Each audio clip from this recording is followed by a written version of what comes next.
And who gives the bride away? My mother and I. Groom, bring your bride forward.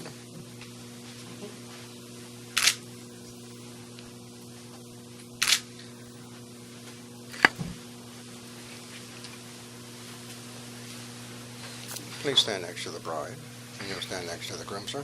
Congregation, face forward. Congregation, please be seated. My cameras are got to be here. Jimmy, then Carlene.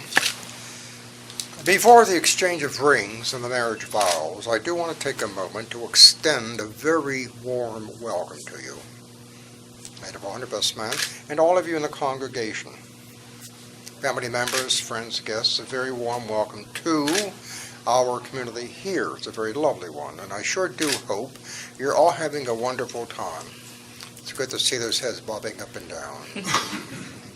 But most especially, Jimmy and Carlene, a very warm welcome for the reason you have come here. To be joined together in marriage. To be joined together in marriage. That's a wonderful phrase. And as a student of history, in addition to being a minister, I want to say something about those words. They literally echo throughout the millennia, for they are the very bedrock of our civilization. Past, present, yes, future too.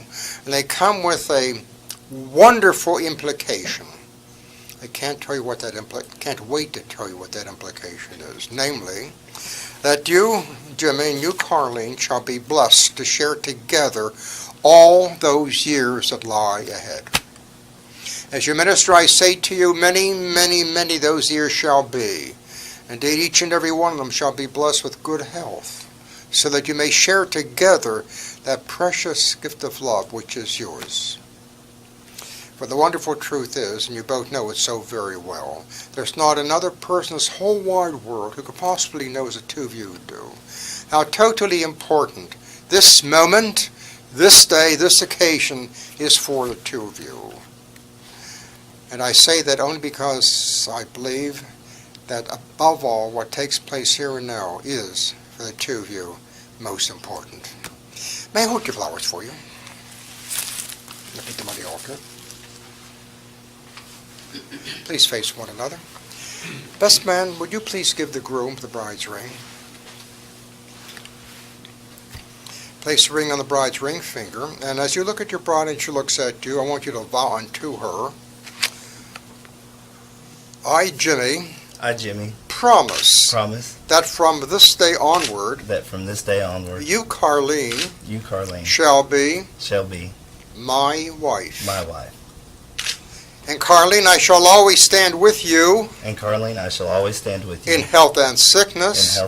Joy and sorrow. And Carlene, I pledge to you. My respect and my love. As long as we both shall live.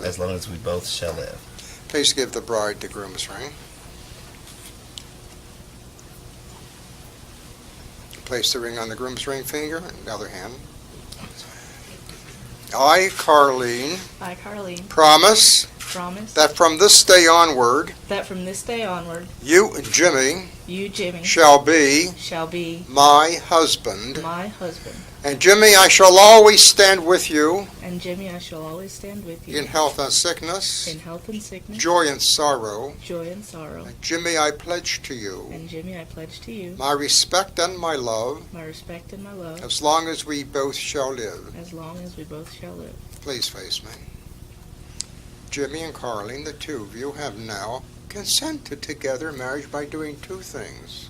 First, exchange of rings, which you're now wearing, I know that, and shall continue to wear forever and ever.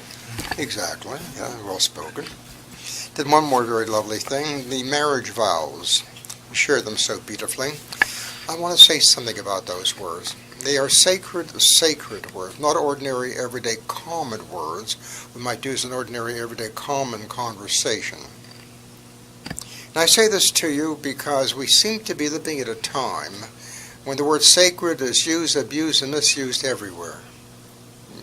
Everywhere. On the small screen, on a large screen, on the internet, even at the checkout counter of the supermarket.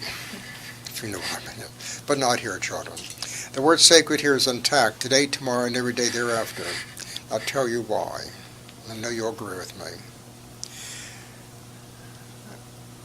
Jimmy and Carly, the words you shared together so beautifully a moment ago, are sacred and shall continue to be that way only because they are the most important words you will ever say to one another.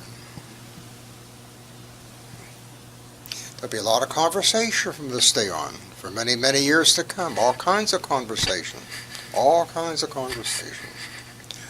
As a student of history, I'm going to make an important observation. Whatever you say from this day on can never be more than just commentary on what you said today. Because however important it is, it can never be more important than what you said today. Make sense? Now, if perchance, life being what it is, one or the other might let some sharp commentary drop, all the other has to do is respond promptly, honey, it's only commentary.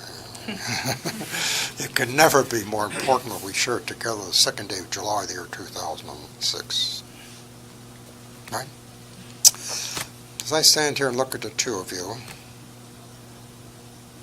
I have a wonderful feeling deep down that sometime in the future one might say to the other, do you remember what the minister said?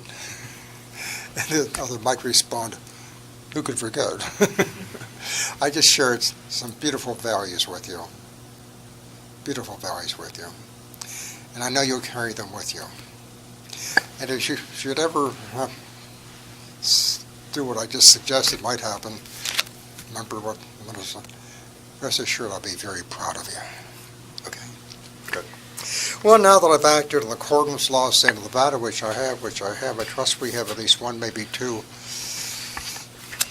witnesses present, credible witnesses no less. Yeah. Therefore, with the authority vested by the county clerk in our state, it is now my distinct joy, pleasure, and delight to make this pronouncement. Jimmy and Carleen, I do pronounce you husband and wife. I want you to seal the sacred moment of your lifetime with the most appropriate seal that can only be the very first kiss of your married life. And as they seal this marriage, please rise and applaud.